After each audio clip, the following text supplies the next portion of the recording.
fértil, así nos llamamos. ¿Cómo ven? ¿Alguien me sabe decir por qué razón? Tan fácil, ¿verdad?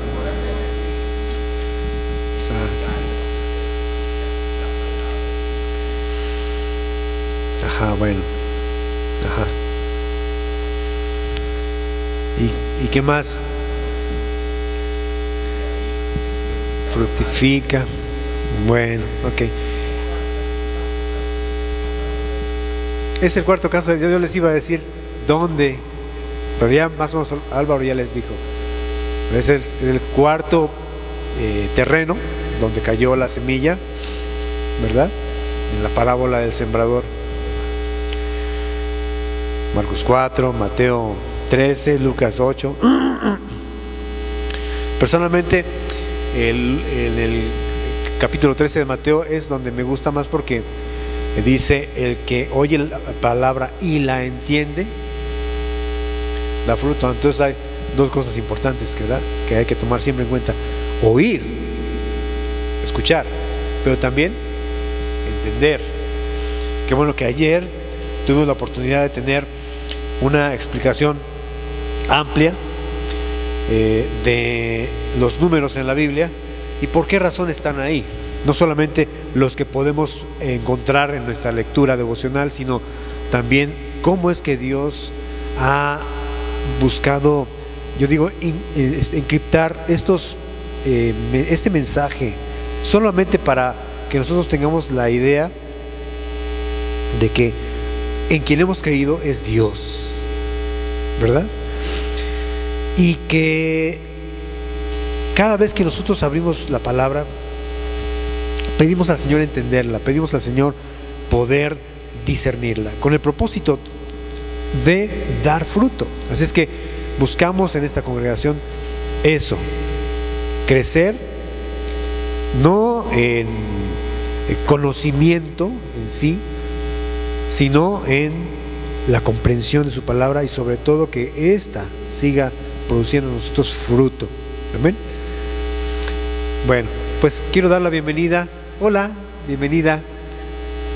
Buenas tardes, yo soy Gabriel y estoy para servirte así, aquí como el pastor de la congregación, junto con Álvaro, que ya conoces, y Antonio Naile, que hoy no vino, pero ya sabes que aquí estamos para servirte. ¿Cómo te llamas, perdón? Mayra, qué hermoso. Bienvenida, Mayra, es un placer tenerte por acá, ¿eh? Bueno, antes de que vayamos a la palabra, desean los que faltan de café tomar su cafecito con toda confianza, ¿sí? ¿Alguien desea cafecito, agua, galletas? Con toda confianza, ¿eh? Les doy un minutito para que lo hagan o ya. Ya pusieron el desorden y ya. Sí, por favor. Sí. 4. Y Sebas, queremos invitarte para que cuando puedas los sábados nos acompañes a orar. Los varones lo hacemos por Zoom. Solamente vamos a vernos una vez al mes, va a ser aquí, primeramente Dios, y vamos a estar intercalando con el pastor Esaú Mondragón, la iglesia de Dios es Amor. Un mes va a ser aquí, un mes en su congregación, pero todos los sábados nos juntamos para orar vía Zoom. Así es que si te interesa, ya sabes que estás cordialmente invitado. Yo te puedo mandar el link para que solamente le des clic ahí, ya te conectas, no te preocupes. Sí, como no, claro que sí. Una vez que toque, de hecho el primer encuentro de oración va a ser aquí. Ya el segundo, va a ser en mayo con él, ya les daré la ubicación de dónde está. Y es muy fácil, pero la primera va a ser aquí, va a ser el primer sábado de mayo, primeramente Dios, y la segunda ocasión que nos veamos en presencial va a ser con Esaú, el primer sábado de abril, y así sucesivamente. Primero dicho, antes teníamos esa dinámica, por la pandemia pues la detuvimos.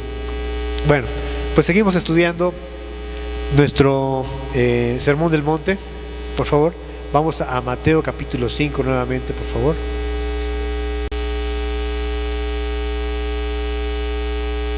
Gracias por la vida de cada uno de ustedes. Dice: bienaventurados los que tienen hambre y sed de justicia, porque ellos serán saciados. Una vez más, bienaventurados los que tienen hambre y sed de justicia, porque ellos serán saciados. Padre, una vez más te pedimos que tu palabra hermosa siga, Señor bendito, sembrándose en nuestro corazón. Señor, que estos, cada uno de nosotros oyentes, Señor,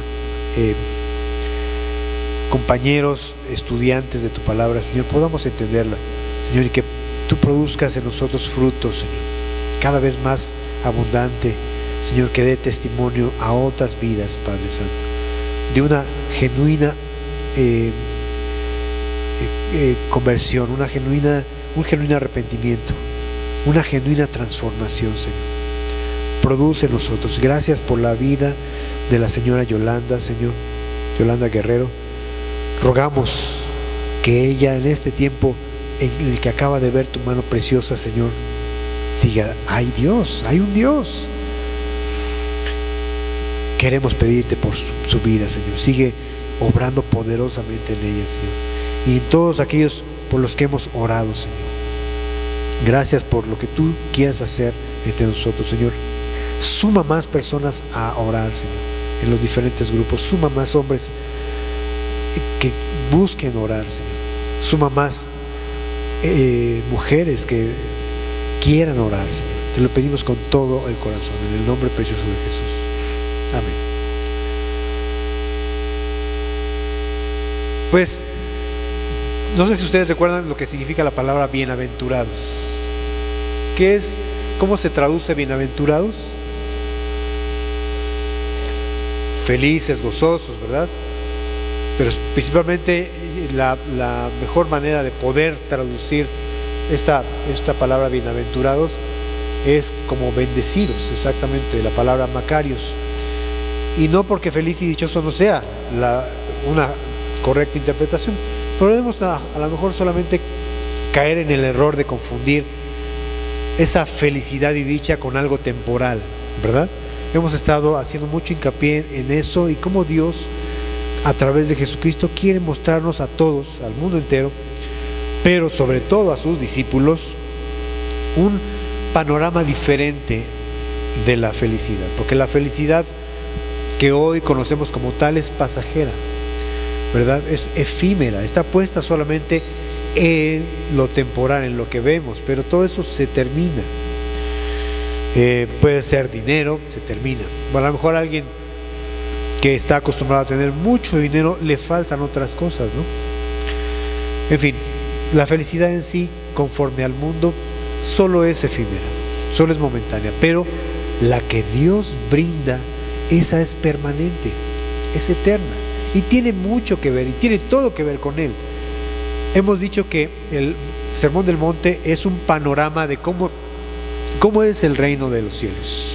Si alguien quiere saber cómo es el reino de los cielos, estudie el Sermón del Monte, cómo son los ciudadanos del reino de los cielos. Respecto entonces a estas bienaventuranzas con las que inicia el Sermón del Monte, hemos dicho, cada una nos habla de los rasgos del carácter de nuestro Señor Jesucristo, por lo cual entonces entendemos que todos los ciudadanos del reino tienen esos rasgos característicos de Jesús. Hemos visto ya, al menos con el de hoy, vamos a ver 4. ¿Cuál es el primero? Los pobres en espíritu. Lo segundo, los que lloran. Tercero, los mansos. Y ahora 4, los que tienen hambre y sed de justicia, porque ellos, dice aquí, serán saciados. Cada una lleva una promesa.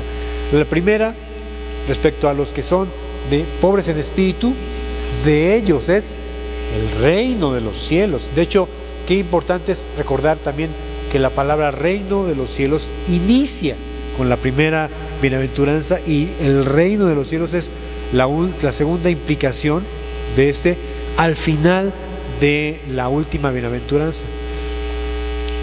Y respecto a los que lloran, ¿qué dice el Señor? ¿Cuál es la promesa? Van a ser consolados, ¿verdad? Esa es la promesa. Respecto a los mansos, recibirán la tierra por heredad. Y ahora los que tienen hambre y sed de justicia serán saciados. Y resulta fácil pensar en quienes sufren alguna forma de opresión, salud, violencia, injusticia, cuando pensamos en esta bienaventuranza, los que tienen hambre y sed de justicia, ¿no? Puede venir a tu mente, recién había iniciado la guerra contra Ucrania, como los ataques rusos contra población civil, ancianos y niños, y que producía en ti a lo mejor una cierta molestia, ¿no? Entonces podemos pensar en esas personas cuando pensamos en esa bienaventuranza. Los que tienen hambre y sed de justicia son seguramente personas que sufren, como los hermanos en Ucrania. O tal vez pensamos en los cristianos en Nicaragua, que están siendo perseguidos por el presidente Daniel Ortega. Tal vez pensamos o hemos sabido de algunos comerciantes cerca de nosotros que han sido extorsionados y que les piden derecho de piso para poder comercializar, ¿no? O que tienen que cerrar sus negocios. Por eso, vaya, todo lo que tú quieras añadir respecto a esto, pudiera ser muy fácil pensar que esos son los que tienen hambre y sed de justicia. Sin duda, todos buscamos y anhelamos eso. Sin embargo, habrá situaciones del día a día que tengan solución, como alguna injusticia, como un caso de opresión, o tal vez no. Sin embargo, la justicia a la que Dios se refiere, a la que Jesucristo se refiere, es forma parte de un lenguaje, de una perspectiva todavía mucho mayor a la que nosotros tenemos con respecto a los temas o los puntos que hemos tratado ahorita. La justicia a la que se refiere Jesús es algo más superior y que tiene que ver con el reino de los cielos. Y me refiero a pensar, por ejemplo, en la rectitud. Puede ser que pensemos en la rectitud moral, en la rectitud espiritual, cómo nos conducimos delante de Dios. Y es importante. Por ejemplo, Pablo dice en Colosenses capítulo 1, verso 9, que seamos llenos de conocimiento de su voluntad. ¿Para qué? Para que podamos andar como Él es digno, como Dios es digno, que entonces podamos ser nosotros, o ir de acuerdo en armonía de cómo es Dios, es decir, poder agradarle, ser rectos delante de Él. Desear conocer a Jesucristo es otra manera de pensar en la justicia. Por ejemplo, depender de su gracia. Todas estas personas o todas estas situaciones de injusticia o de opresión que sabemos, que hemos mencionado, todos aquellos que hemos pertenecido a Jesucristo podemos tener la ventaja de tener la gracia de Él para poder mantenernos firmes. Amén. Entonces, depender de su gracia, anhelar su santidad, es algo que lamentablemente hemos dejado de ponerle mucho interés o hemos perdido de vista ese punto. La santidad, la obediencia a su palabra, a su voluntad, etc. Todo esto es la justicia de acuerdo al reino de los cielos. Y qué importante es pensar en lo que Jesús está diciendo, porque es interesante que Él habla de hambre y sed, que son dos elementos esenciales para la supervivencia humana, ¿no? ¿Cómo te has sentido cuando tienes hambre? ¿Cómo te sientes cuando tienes sed? Y estás ya en una condición en la que te urge comer o que te urge beber. Bueno, entonces la escena que Jesús está planteando aquí, cuando dice, bienaventurados los que tienen hambre y sed de justicia, describe a alguien desesperado. A lo mejor a nosotros todavía no nos ha tocado estar en una situación de mucha urgencia por comer, pero habrá otros que sí, ¿no? Bueno, pues imagínate cómo será el no sentir saciedad, el necesitar urgentemente comida o beber. Bueno, pues es esto lo que Jesús quiere, de lo que nos quiere llamar nuestra atención. Señor habla de personas desesperadas por la justicia de Dios. Y ya hemos entendido qué es aquella justicia a la que se refiere Jesucristo. Dice el Salmo 42, versos 1 y 2, por favor, acompáñenme. Salmo 42, 1 y 2.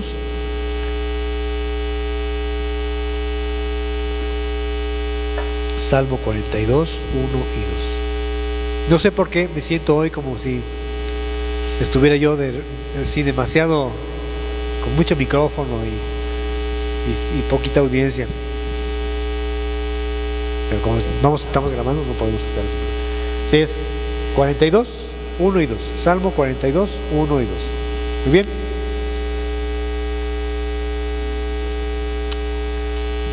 ¿Lo tienen? Dice así: como el ciervo brama por las corrientes de las aguas, así clama por ti, oh Dios, el alma mía. ¿Puedes decir así? Así clama por ti, oh Dios, el alma mía. Mi alma tiene sed de Dios, del Dios vivo. ¿Cuándo vendré y me presentaré delante de Dios? Podemos entonces pensar cómo es entonces la condición y el corazón de David cuando dice esto: como el ciervo brama por las corrientes de las aguas. Hace unos días escuchaba a alguien que ha tenido la oportunidad de ir a esos lugares de Israel, lugares áridos, donde difícilmente encuentras un lugar donde beber, donde poder encontrar, pues a lo mejor manantial, qué sé yo. Y puedas imaginarte ese tipo de animalitos buscando desesperadamente dónde poder encontrar ese recurso vital para poder seguir su camino, para poder subsistir. Pues imagínate tú en un desierto. Imaginémonos en esa circunstancia. ¿Cómo estaremos de desesperados así? Yo creo que es algo que ni siquiera nos podemos imaginar la urgencia que pueda haber por beber agua. Y dice aquí David: pues así clama por ti, oh Dios, el alma mía. Mi alma tiene sed de Dios, del Dios vivo. Me acuerdo del Salmo 63 también, por favor, acompáñame. Salmo 63.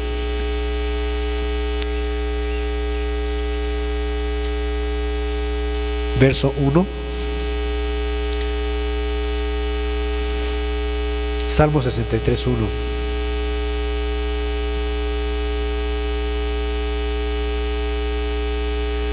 Dice: Dios, Dios mío eres tú, de madrugada te buscaré. Mi alma tiene sed de ti, mi carne te anhela, en tierra seca y árida, donde no hay aguas.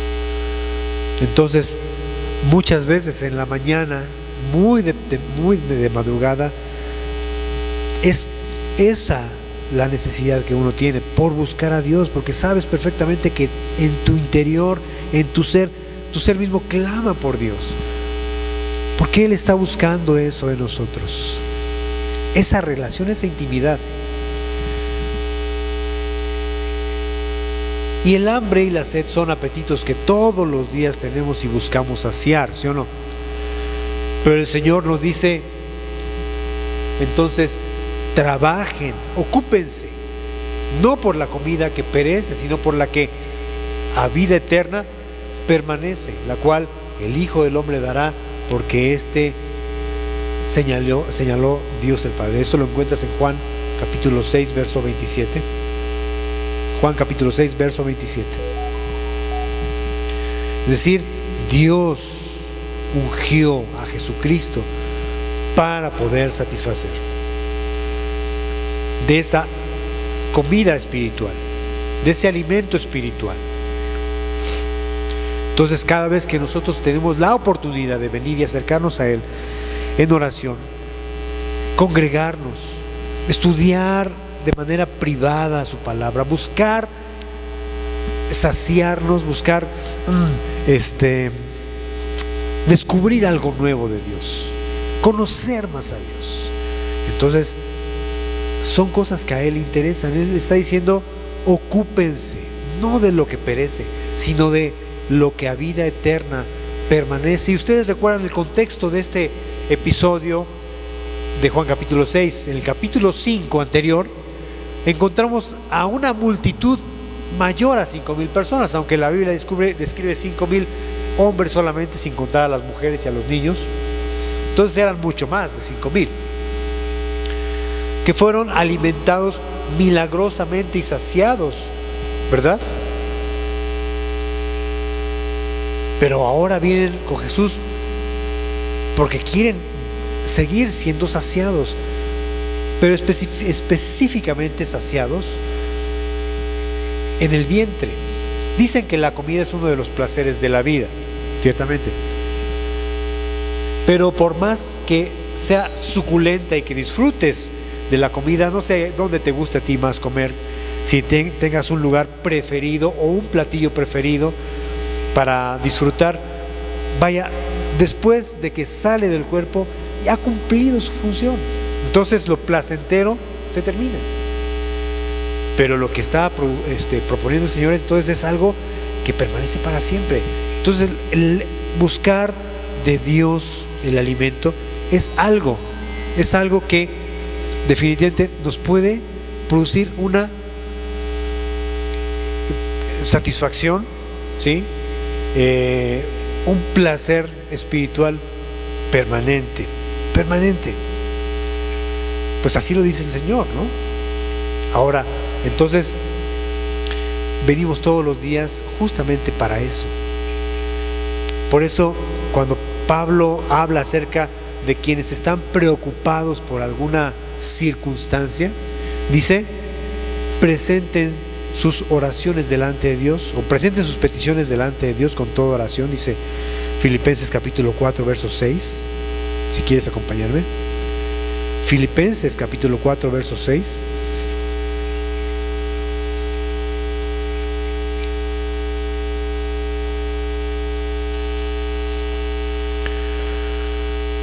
Por nada, dice, estén afanosos. Filipenses capítulo 4 verso 6.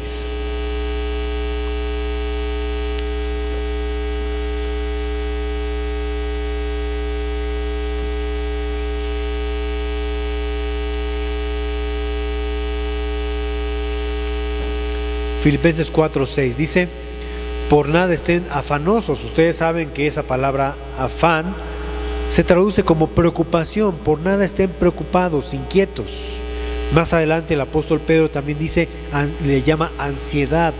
Echen su ansiedad sobre Él, porque Él tiene cuidado de nosotros. Dice, si no sean conocidas sus peticiones delante de Dios, con toda oración y ruego, con acciones de gracias. Y la paz de Dios, que sobrepasa todo entendimiento, guardará su corazón, sus corazones y sus pensamientos en Cristo Jesús.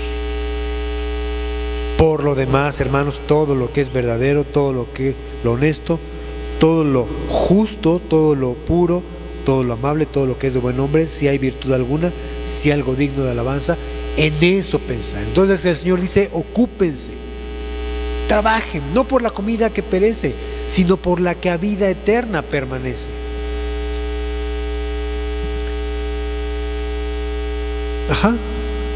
Todos estamos entonces involucrados en quehaceres, todos estamos involucrados en muchas cosas, especialmente cuando se trata del tema de venir a la iglesia o de el conocimiento.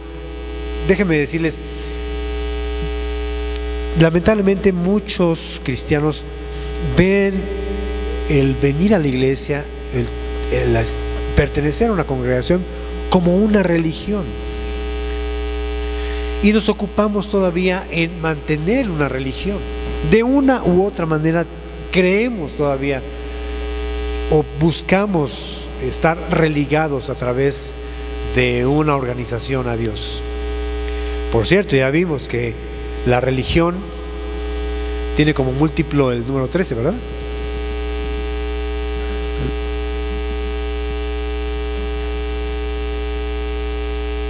Fíjate. Entonces, qué importante es entender, nosotros no pertenecemos a ninguna religión, ¿verdad? Cuando alguien te pregunta a qué religión perteneces, realmente no tenemos religión. Pero sí establecemos una relación con Dios. Acuérdense que el cristianismo no es una religión, el cristianismo simplemente es Cristo. Pero muchos, lamentablemente, cristianos caen en el tema o en el error de una religión, cuando solamente aquí pareciera somos cristianos aquí, pero afuera no nos comportamos como cristianos. Y cuando eso sucede, ya no está entonces Cristo operando en nuestra vida cotidiana, sino solamente cuando venimos aquí levantamos nuestras manos y convivimos como cristianos, pero afuera volvemos otra vez a ser los religiosos de siempre. No. Entonces es algo que nosotros tenemos que buscar todos los días, en nuestra casa, en nuestro auto, todo el tiempo, porque estamos nosotros necesitados, desesperados por Dios. Entonces cuando tú tienes hambre de Dios, no se acaba, no tienes contentamiento por estar aquí en la iglesia un par de horas, sino sales y estás en tu auto, estás en la casa y sigues todavía buscando más y más a Dios. Y eso cambia entonces la cosa, ya no es una religión, ahora es algo que tú buscas todos los días, una relación. Por eso Dios dice a través del profeta Isaías en el capítulo 55, leemos los versos 1 y 2, por favor, Isaías 55, 1 y 2, lo acabamos de cantar hace un ratito, Isaías 55, 1 y 2.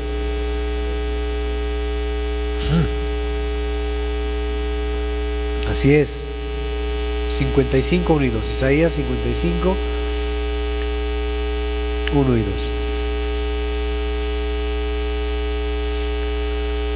A todos los sedientos, vengan a las aguas, y los que no tienen dinero, vengan, compren, coman, vengan, compren sin dinero y sin precio vino y leche.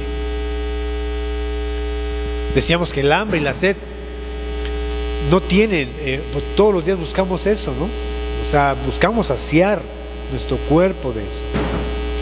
Bueno, pues cuando nosotros todos los días tenemos esa necesidad de comer es porque nos sentimos insatisfechos, pues.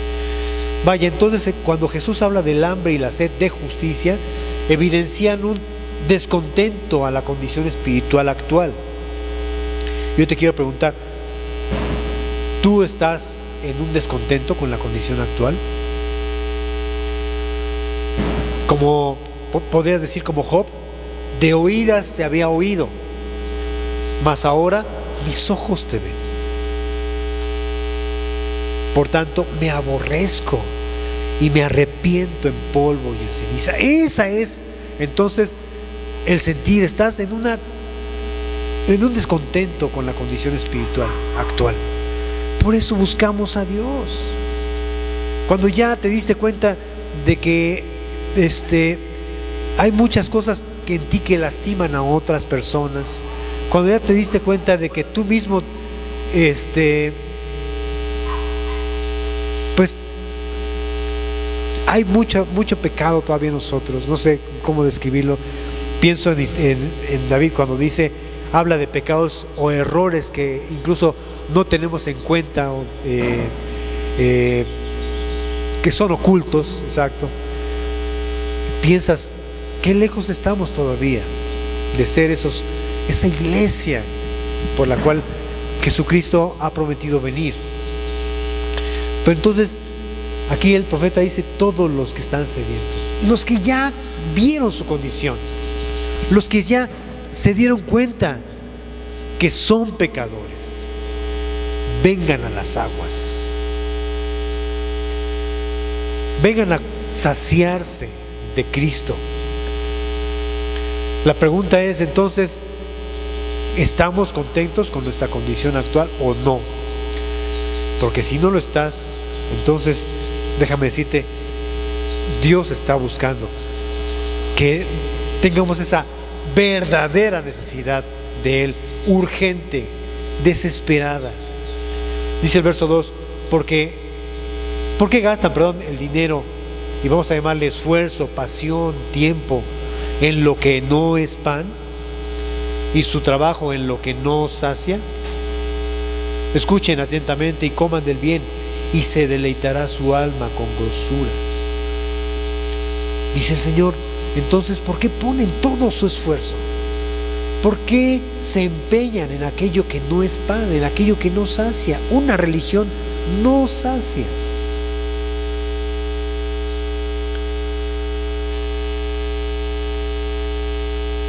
Muchas personas, muchos que a lo mejor de alguna manera u otra han alcanzado, si podemos llamar el éxito en la vida, en algo, ¿por qué después de tiempo ya no lo disfrutan igual? Porque Dios ha puesto en el corazón del hombre la necesidad de Él, y solamente Dios puede saciarlo, puede satisfacerlo. Entonces el Señor dice, ¿por qué se empeñan en cosas que no les van a llenar?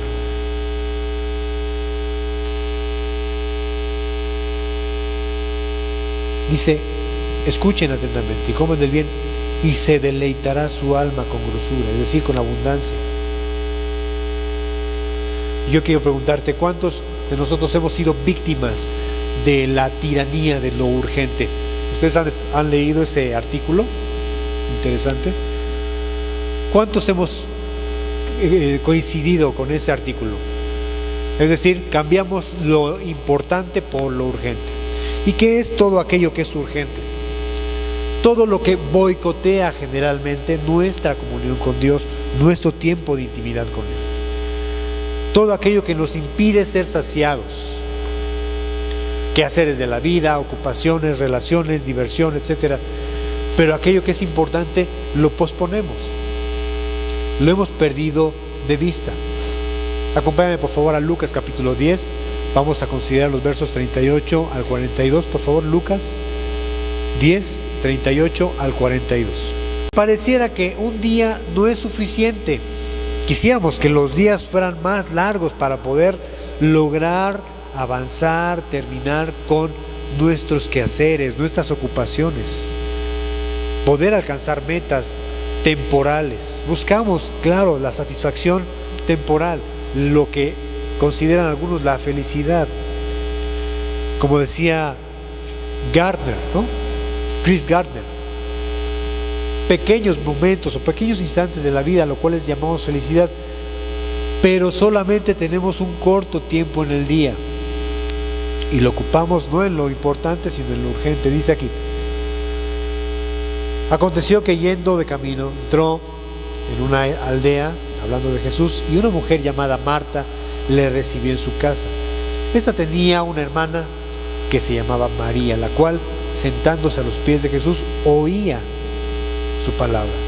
Pero Marta se preocupaba con muchos quehaceres, y acercándose dijo: Señor, ¿no te da cuidado que mi hermana me deje servir sola? Dile pues que me ayude.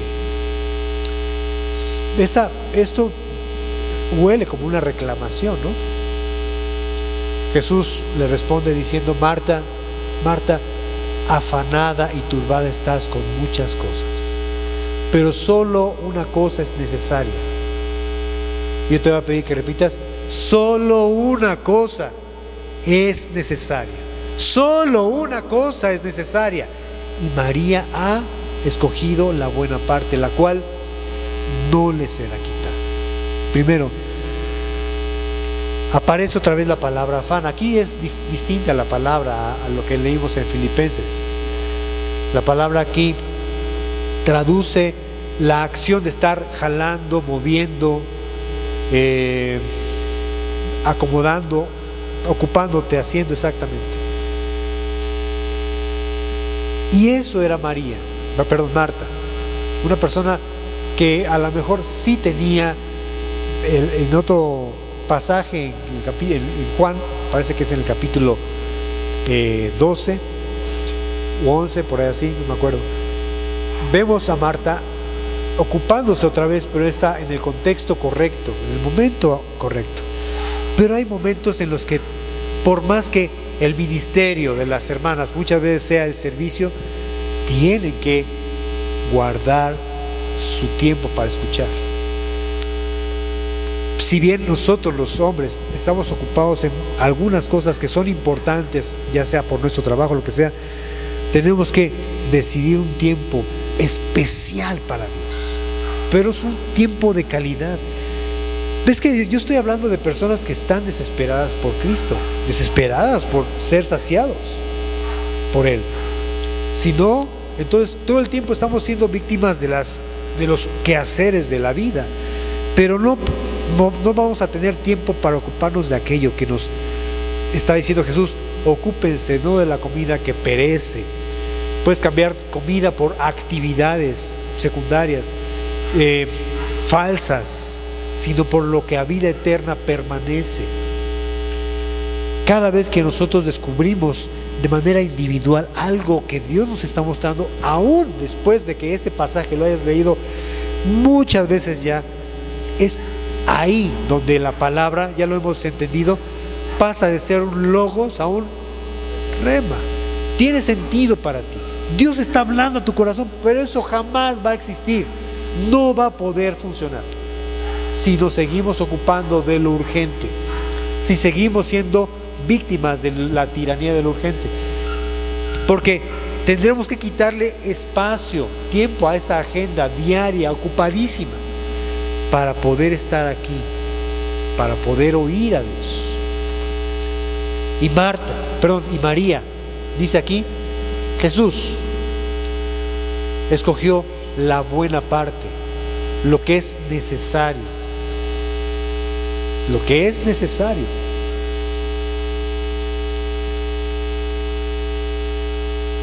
Ojalá y que todos nosotros los que aspiramos a ser discípulos busquemos ser saciados de ese alimento diario espiritual.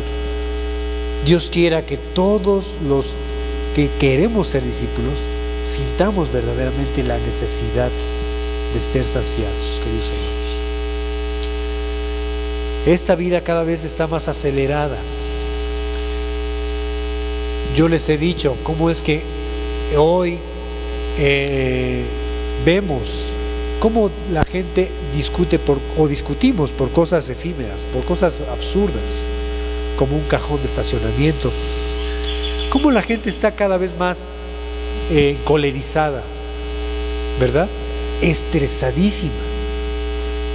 Tanto que pueden agredir a muerte a una persona en la calle. Alguien que nunca ha hecho daño puede terminar por enojo lastimando seriamente físicamente a alguien, porque estamos en un tiempo de mucho estrés. Y yo vengo solamente como a manera de relacionar la situación, aquel grupo de hombres que vienen con esa mujer queriéndola apedrear porque la han encontrado en el acto mismo del adulterio. Jesús a él exigen que emita un veredicto de acuerdo a la ley. ¿Qué se tiene que hacer con esta mujer? Y él simplemente se agacha y escribe en la tierra. ¿Te acuerdas? Acompáñame por favor, es Juan capítulo 8.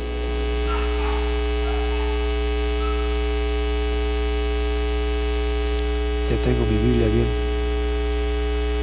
Juan capítulo 8, y vamos a ver justamente esa escena.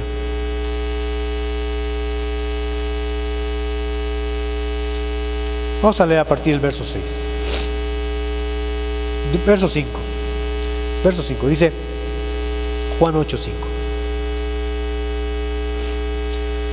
En la ley nos mandó Moisés apedrear a tales mujeres. Tú pues, ¿qué dices? Ahí está. Es el momento de la crisis, es el momento del estrés, es el momento de la presión para Jesús. Mas esto decían tentándole para poder acusarle. Tiene poco tiempo para responder el Señor. Está contra las cuerdas, entre la espada y la pared. ¿Qué va a decir ese niño? Simplemente se agacha. Dice aquí: Jesús, inclinándose hacia el suelo, escribía en la tierra con el dedo. Y como insistían, le presionaban en preguntarle, se enderezó y les dijo: el que de ustedes esté sin pecado, sea el primero en arrojar la piedra contra él. Hubo silencio, así como ahorita. Comienza cada uno a bajar 3 rayitas, como decimos, ¿no? Hablando de los números. E inclinándose de nuevo hacia el suelo, siguió escribiendo. Yo me imagino los rostros, los ojos. Cuando el Señor se levantó, ellos comenzaron a verlo. Pero cuando volvió a tierra, sus ojos lo seguían y vieron que con su dedo escribía. Nadie sabe qué decía. Solamente Jeremías puede darnos una pista de lo que les estaba diciendo, no con palabras,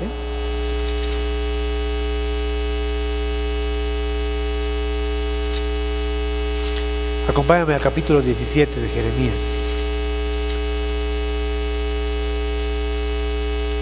verso 13. Jeremías 17, 13.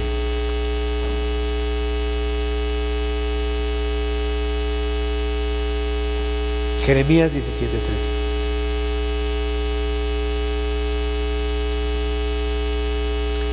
Dice: oh Jehová, esperanza de Israel, todos los que te dejan serán, ¿qué? Avergonzados.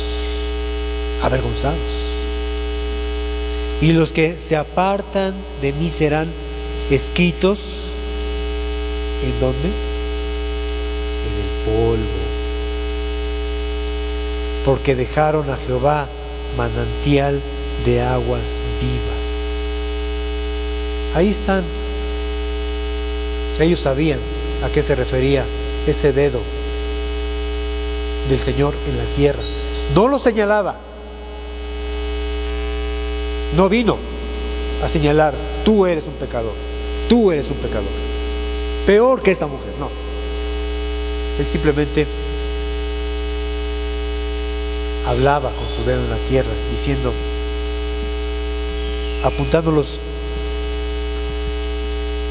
en el polvo, sus nombres: Gabo, no lo sé. Entonces,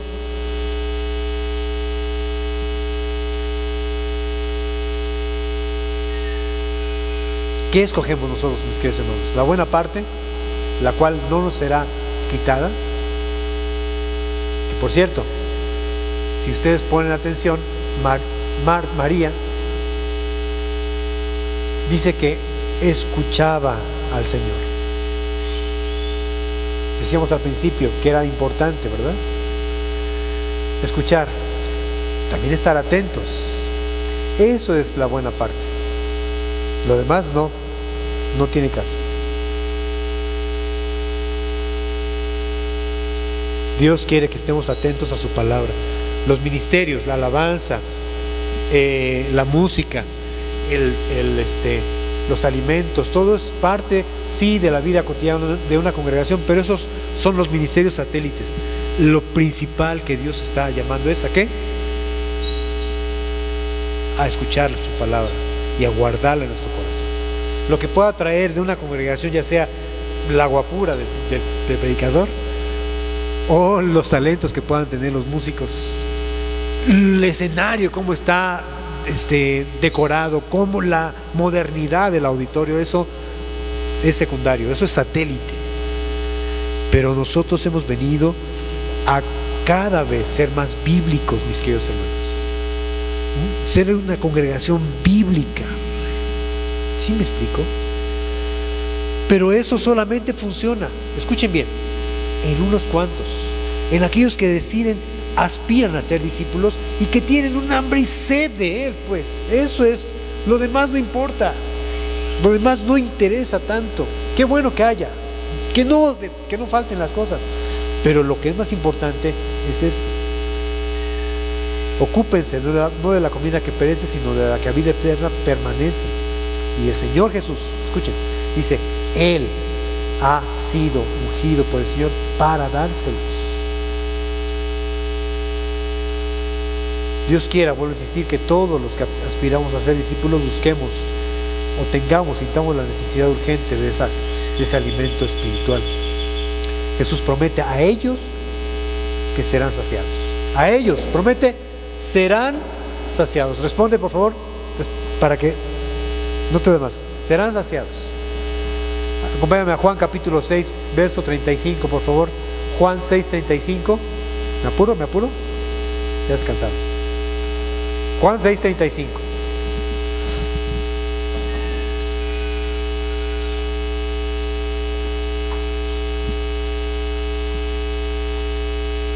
Dice el Señor Jesús: yo soy el pan de vida, el que a mí viene nunca tendrá hambre, y el que en mí cree no tendrá sed jamás. Ahí mismo en Juan capítulo 7, versos 37 al 38, 37 y 38, Juan 7, 37 y 38.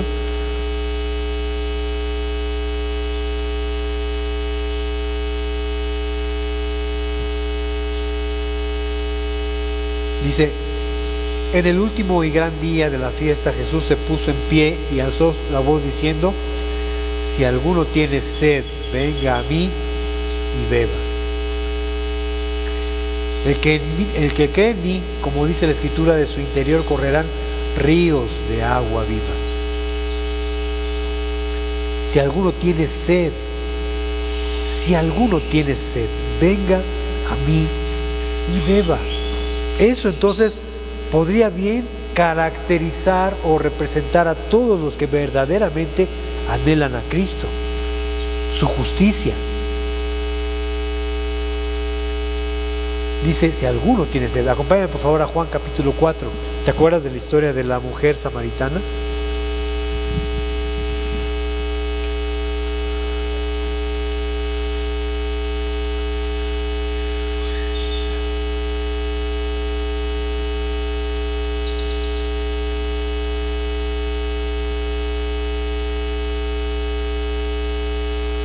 Dice, vamos a leer el verso 10, Juan 4, 10. Dice: respondió Jesús y le dijo: si conocieras el don de Dios y quién es el que te dice dame de beber, tú le pedirías y él te daría agua viva. La mujer, no entendiendo a qué se refería el Señor, le dice: Señor, no tienes con qué sacarla y el pozo es hondo. ¿De dónde pues tienes agua viva? ¿Acaso eres mayor que nuestro padre Jacob, que nos dio de este pozo del cual bebieron él, sus hijos y sus ganados? Respondiendo Jesús le dijo: cualquiera que bebiere de esta agua volverá a tener sed, mas el que bebiere del agua que yo le daré no tendrá sed jamás, sino que el agua que yo le daré será en él una fuente de agua que salte para vida eterna. La mujer insiste todavía en lo natural, en lo que perece. Señor, dame de esa agua para que no tenga yo sed ni venga aquí a sacarla. Entonces, por lo regular, como aquella multitud de más de 5,000 personas que fueron saciados con alimento sólido, querían volver a ser saciados de eso, pero el Señor insiste: es que esto no les va a saciar para siempre. Busquen la comida que no perece, la que a vida eterna permanece. Y Jesús le está invitando a esta mujer a beber del agua que no está en el pozo, sino a la que Él le va a dar a ella. Jesús entonces promete: serán saciados. Sabemos que el Espíritu Santo que hemos recibido los que somos de Cristo produce en nosotros entonces esa fuente que puerta para vida eterna, esa fuente de ríos de agua viva. Esta es la promesa entonces del Señor. Y concederá esto a los que están desesperados, hambrientos, sedientos de justicia. Pero serán saciados los que verdaderamente aspiran a eso.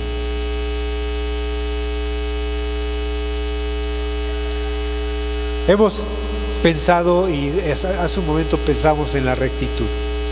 Todo aquel que busca o tiene hambre y sed de justicia piensa en la rectitud, porque eso es lo que en el reino de los cielos se busca, la rectitud, una rectitud moral que me hace ver ante los demás que no son cristianos como cristiano, que me hace ver con los que están a mi alrededor como alguien que es discípulo de Cristo, alguien que me hace buscar ser más como Cristo, desear su santidad, desear conocer su voluntad, etc. Esa es la aspiración de la iglesia. Ahora yo quiero preguntarte, iglesia, a ver, pónganme por favor atención. ¿Ustedes buscan esa justicia? ¿Buscamos esa justicia? ¿Ustedes creen que eso es el común denominador? Déjenme decirles, solo esto le es familiar para aquellos que quieren ser discípulos. Y déjenme decirles que esta es la característica de la iglesia victoriosa, de la esposa de Cristo, aquella que está anhelante de la justicia de Dios, de las cosas de Dios. Ve conmigo Apocalipsis 19 versos 7 y 8, por favor. Apocalipsis 19, 7 y 8. Ya casi voy a terminar. Yo les dije que se pararan por su café y no me hicieron caso. Ahora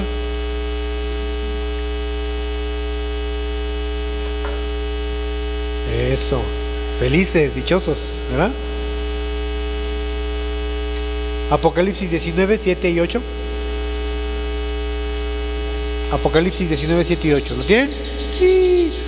Dice, gocémonos y alegrémonos y demos de gloria porque han llegado las bodas del Cordero y su esposa se ha preparado. Quiero que pongan atención aquí. Verso 8 dice, y a ella, ¿a quién? A la esposa se le ha concedido que se vista de lino fino, limpio y resplandeciente, porque el lino fino es las acciones justas de los santos.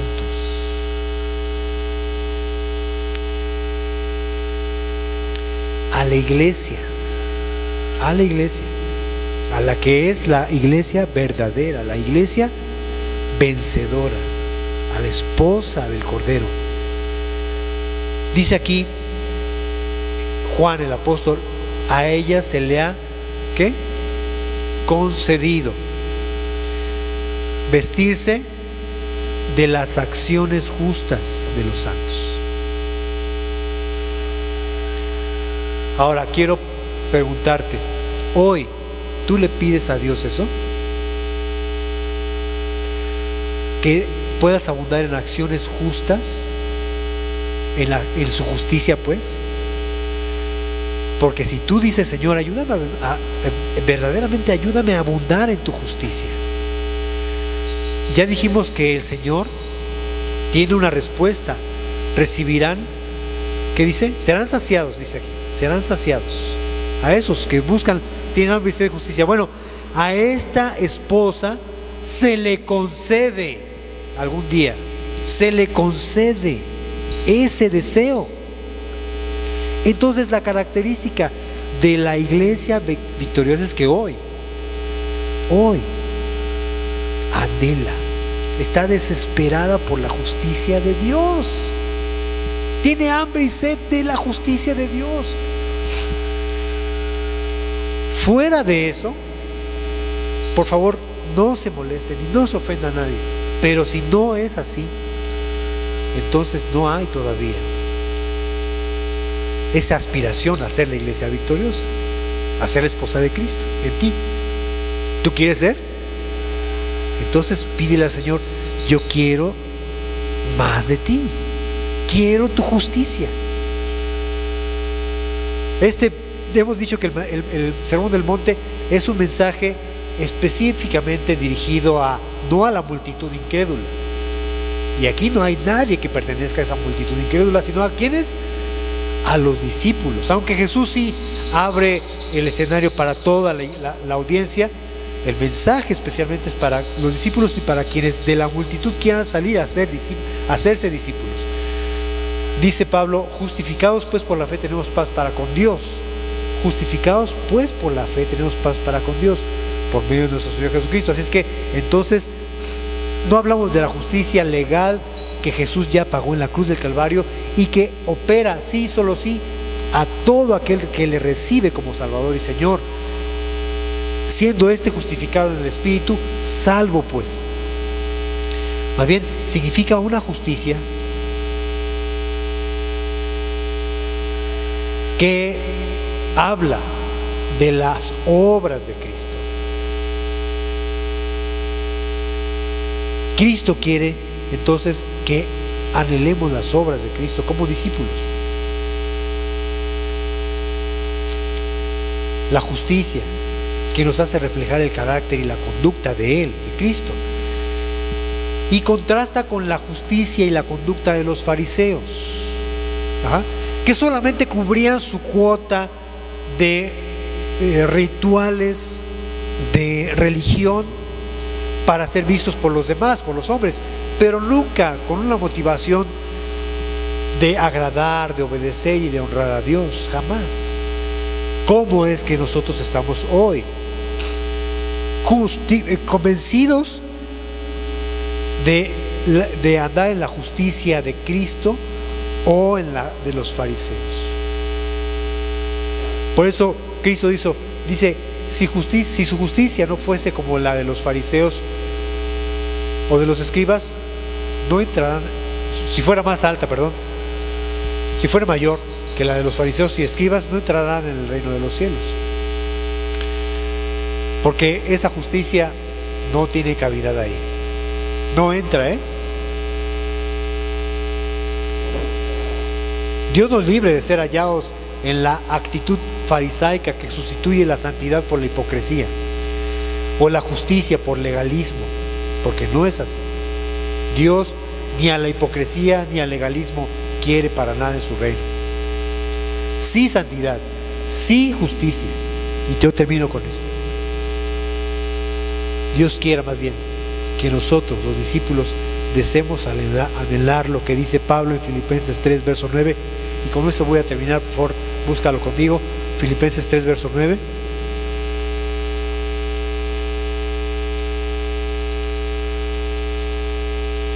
Filipenses 3, verso 9.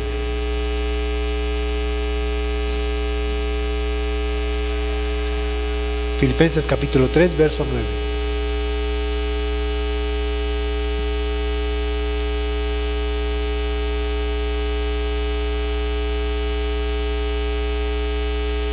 Dice: ser hallado en Él, no teniendo mi propia justicia, que es por la ley, sino la que es por la fe de Cristo, la justicia que es de Dios por la fe. ¿Tú cómo quieres ser hallado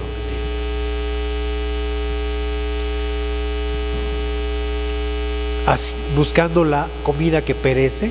La justicia que es la farisaica, la que no es pan, la que no sacia. ¿O quieres tú la comida que a vida eterna permanece? La justicia que es de Dios por la fe de Jesucristo.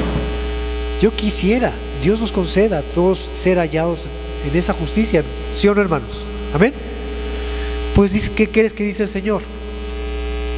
Serán saciados.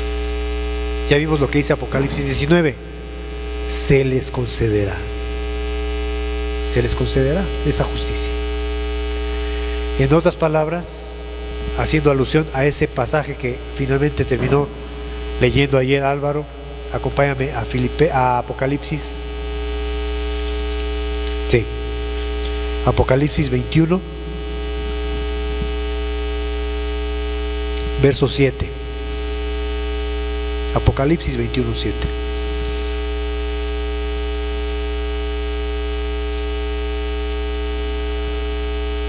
Dice Apocalipsis 21, 7: el que venciere heredará todas las cosas, y yo seré su Dios, y él será mi hijo, mi huyos. Sí. Es decir, entonces todo aquel que anhela la justicia de Cristo, todo aquel que está hambriento de esa justicia, el que sea hallado en esa justicia, será Cristo, ¿verdad? Será como Él, en pocas palabras: recto, santo, agradable a Dios. ¿Tú quieres eso? Esto no va en armonía y en concordancia con el mundo de ninguna manera, ¿eh? No esperes eso, porque no va a armonizar jamás. No lo vas a poder ensamblar, no va a embonar. No, esto solo funciona en el reino de Dios. Así es como funciona, ahí. Así es que, sí, los demás no entenderán tu justicia, pero en el reino de los cielos sí, se entiende perfectamente, es claro. Amén. Padre Celestial, nos hemos ocupado de todo menos de la comida que a vida eterna permanece. Por eso nuestras oraciones están siempre orientadas a lo material, a conceder y a buscar satisfacer necesidades humanas. No es que nosotros no debíamos decir o pedir, pero hay mucho más todavía que anhelar, Señor, y es tu justicia, aquella, Señor, que a vida eterna permanece, aquella que tú prometes concedernos, vestirnos de esa justicia, ser saciados de esa justicia, Señor. Tú lo has prometido y tú, Señor, cumples lo que prometes. Quiera, Señor bendito, que cada uno de nosotros todos los días anhelemos esa justicia, Señor. Que esta congregación sea de personas, de hijos tuyos, de discípulos tuyos, que anhelen desesperadamente, Señor, esa justicia. Te lo pedimos en el nombre de Jesús, Padre Santo. Amén.